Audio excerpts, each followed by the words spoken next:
الحمدللہ رب العالمین والصلاة والسلام علی رسولہ الکریم اما بعد فاعوذ باللہ من الشیطان الرجیم بسم اللہ الرحمن الرحیم وعن السماء بنت بسر رضی اللہ تعالی عنہ ان رسول اللہ صلی اللہ علیہ وسلم قال لا تصوموا يوم السبت الا فيما افترض عليكم فان لم يجد احدكم الا لحاء عنب او عود شجرة فليمزغها رواه الخمسة ورجاله ثقات الا انه مضطرب۔ آج کے درس کا جو موضوع ہے وہ یہ ہے کہ ہفتے اور اتوار کے روزے کے بارے میں شریعت نے کیا رہنمائی کی ہے کہ ہفتے کے دن روزہ رکھا جا سکتا ہے کہ نہیں رکھا جا سکتا۔ اس کے متعلقہ جو ہے ایک تو حدیث مبارکہ ہم پڑھیں گے جس میں نبی صلی اللہ علیہ وسلم نے ہفتے کے دن روزہ رکھنے سے روکا ہے، اور دوسری حدیث وہ ہے جس کے اندر نبی صلی اللہ علیہ وسلم کا خود عمل ہے کہ نبی صلی اللہ علیہ وسلم ہفتے اور اتوار کا روزہ رکھا کرتے تھے۔ تو پہلی روایت جو ہے سما بنت بسر رضی اللہ تعالی عنہا سے ہے، یہ صحابیہ ہیں، یہ کہتی ہیں کہ رسول اللہ صلی اللہ علیہ وسلم نے فرمایا کہ تم ہفتے کے دن روزہ نہ رکھو مگر یہ کہ تم پر فرض کیا گیا ہو، اگر تم میں سے کوئی ایک نہ پائے مگر انگور کا چھلکا، یعنی کہ روزہ افطار کرنے کے لیے، یعنی کہ ہفتے کے اندر دن روزہ رکھ لیا اور افطار کرنے کے لیے وہ چھلکا پائے انگور کا یا درخت کی شاخ پائے تو فَلْيَمْزَغْهَا، چاہیے کہ وہ اس کو چبا لے، یعنی کہ ان چیزوں کے ساتھ چبا کے روزہ چھوڑ دے، روزہ افطار کر لے ہفتے کے دن جس نے رکھا ہو۔ یہ روایت جو ہے خمسہ یعنی کہ سنن اربع اور اسی طرح مسند احمد کے اندر ہے۔ حافظ ابن حجر کہتے ہیں کہ اس کے رجال جو ہیں یعنی کہ اس کے جو راوی ہیں وہ سب ثقہ ہیں، مگر یہ کہ اس کے اندر اضطراب ہے، یہ مضطرب ہے روایت۔ تو اس روایت مبارکہ کے اندر جو ہے صرف ہفتے کا روزہ رکھنے سے روکا گیا ہے کہ ہفتے کے دن روزہ نہ رکھا جائے، لیکن اس روایت کے متعلقہ جیسا کہ حافظ ابن حجر کا بھی قول آپ کو بتلایا ہے کہ وہ کہتے ہیں کہ مضطرب ہے۔ تو یہ جو مضطرب ہے، اضطراب، یہ اصول حدیث کا ایک اصول ہے۔ تو مختصراً یہ اصول یہ ہوتا ہے کہ جس روز کے اندر جو ہے طرق اگر روایت کے اکٹھے کیے جائیں تو بعض طرق کے اندر کچھ اور بات ہوتی ہے، بعض کے اندر کچھ اور ہوتی ہے۔ تو یہ اضطراب جو اس روایت کے اندر ہے یہ سند کے اندر اضطراب ہے، کیونکہ کبھی تو روایت کرنے والی سما بنت بسر ذکر کی جاتی ہیں، راوی بیان کرتے ہیں سما بنت بسر نے روایت کیا، اور کبھی کہتے ہیں کہ ان کے بھائی عبداللہ بن بسر نے روایت کیا، اور کبھی کہتے ہیں کہ ان کے باپ نے روایت کیا۔ تو یہ ہوتا ہے اضطراب، یعنی کہ کوئی ایک راوی جو ہے یہاں پر متعین نہیں ہے، ہر روایت کے اندر جو ہے مختلف جو ہے راوی کی وضاحت کی گئی ہے، تو اس کے اندر اضطراب ہے۔ باقی جو ہے امام مالک نے بھی اس روایت کے متعلقہ یہ کہا ہے کہ یہ منکر روایت ہے، اور امام ابو داود رحمہ اللہ تعالیٰ عنہ بھی کہتے ہیں کہ یہ جو روایت ہے یہ منسوخ ہے، یعنی کہ یہ حکم کہ ہفتے کے دن روزہ نہ رکھو یہ منسوخ ہے امام ابو داود رحمہ اللہ تعالیٰ عنہ کے نزدیک۔ تو مختصراً یہ بھی وضاحت کرتے ہیں، کل جو روایت ہم نے پڑھی تھی شعبان کی کہ شعبان کے نصف کے بعد جو ہے روزے نہ رکھو، اس کے متعلقہ میں نے کہا تھا کہ امام مالک نے اسے منکر کہا ہے اور امام ابو داود نے ناسخ کہا ہے۔ تو یہ غلطی تھی، کیونکہ یہاں پر جو کاتب ہے، جو کتاب کا رائٹر ہے، جو کتاب یعنی کہ جس نے ٹائپ کی ہے اس نے غلطی کر لی ہے، یعنی کہ جو اصل متن کا حصہ تھا وہ اس نے شرح کے اندر پچھلی روایت کے ساتھ ملا کر گڑبڑ کر دی ہے۔ تو اصل میں یہ ہے کہ پچھلی روایت کو صرف امام احمد منکر کہنے والے تھے، اس روایت کے متعلقہ یہ ہے کہ یہ روایت جو ہے امام مالک نے اس کو منکر کہا ہے، تو منکر ضعیف روایت کی قسم ہے، اور امام ابو داود نے اس کو منسوخ کہا ہے کہ یہ روایت منسوخ ہے کہ ہفتے کے دن روزہ نہ رکھا جائے، جو روکا ہے آپ نے حکم یہ منسوخ ہے۔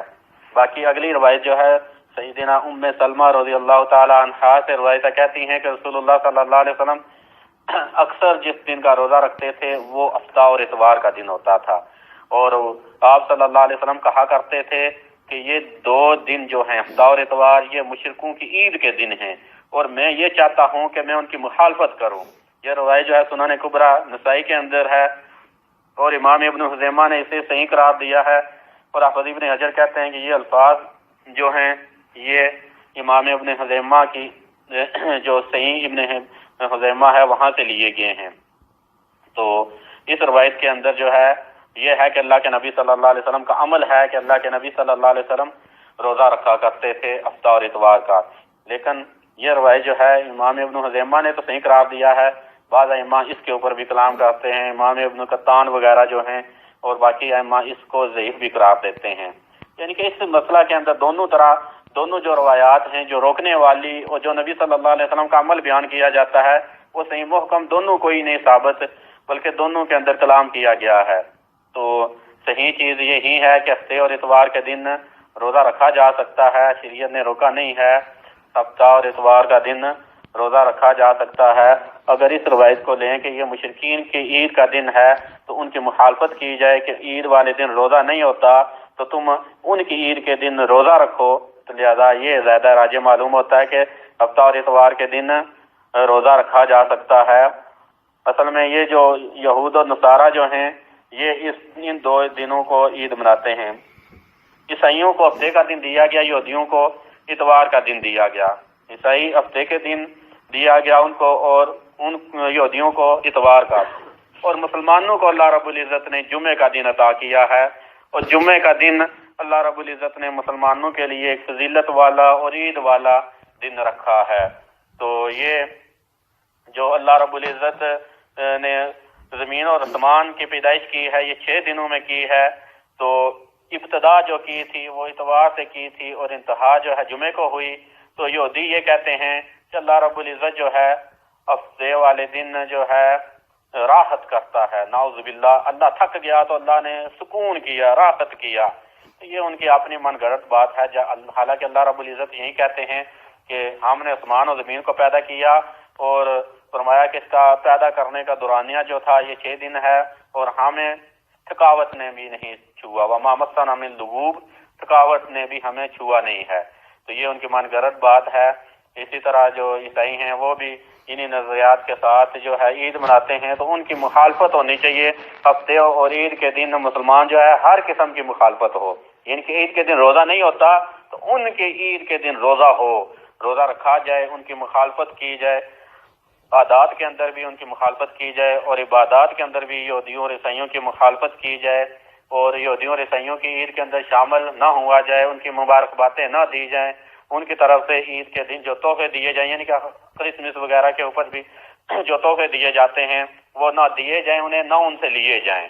کیونکہ اللہ رب العزت مومنوں کی یہ صفت بیان کرتے ہیں والذین لا یشہدون الزور، فرمایا کہ وہ زور یعنی کہ کافروں کی عیدوں کے اندر شامل نہیں ہوتے. مسلمانوں مومنوں کی یہ ہے صفت کہ وہ کافروں کی عیدوں کے اندر، کافروں کے تہوار کے اندر شامل نہیں ہوتے. تو کافروں کے ساتھ یعنی کہ یہود و نصارہ کے ساتھ، مشرکین کے ساتھ جو ہے معاملہ مخالفت والا ہونا چاہیے، موافقت والا معاملہ نہیں ہونا چاہیے، ان کی مخالفت ہونی چاہیے.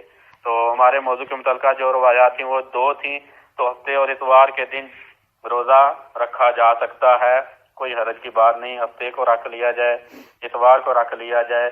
باقی امام ابو داود نے جو کہا تھا کہ یہ روایت پچھلی جو روایت ہے جس کے اندر یہ تھا کہ ہفتے کے دن روزہ نہ رکھو وہ منسوخ ہے، انہوں نے اس روایت کی وجہ سے اسے منسوخ کہا تھا جس روایت میں ہے کہ اللہ کے نبی صلی اللہ علیہ وسلم خود ہفتے اور اتوار کا روزہ رکھا کرتے تھے. باقی جو کل ہے، کل یوم عرفہ کا روزہ جو ہے عرفہ والوں کے لیے یعنی کہ جو حاجی ہیں ان کے لیے عرفہ کا روزہ رکھنا کیسا ہے یہ بیان ہوگا. اور اسی طرح یہ بیان ہوگا کہ مسلسل پورا زمانہ روزے رکھنا کیسا ہے، یعنی کہ بغیر افطار کیے، بغیر روزہ چھوڑے مسلسل روزے رکھنا کیسا ہے. یہ 2 چیزیں جو ہیں کل بیان ہوں گی. اور اس کے بعد جو ہے یہ جو روزوں کا باب ہے یہ ختم ہوگا.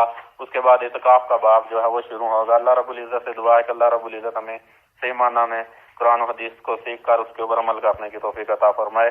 واستغفر اللہ لی ولکم ولسائر المسلمین والمسلمات. وآخر دعوانا الحمد للہ رب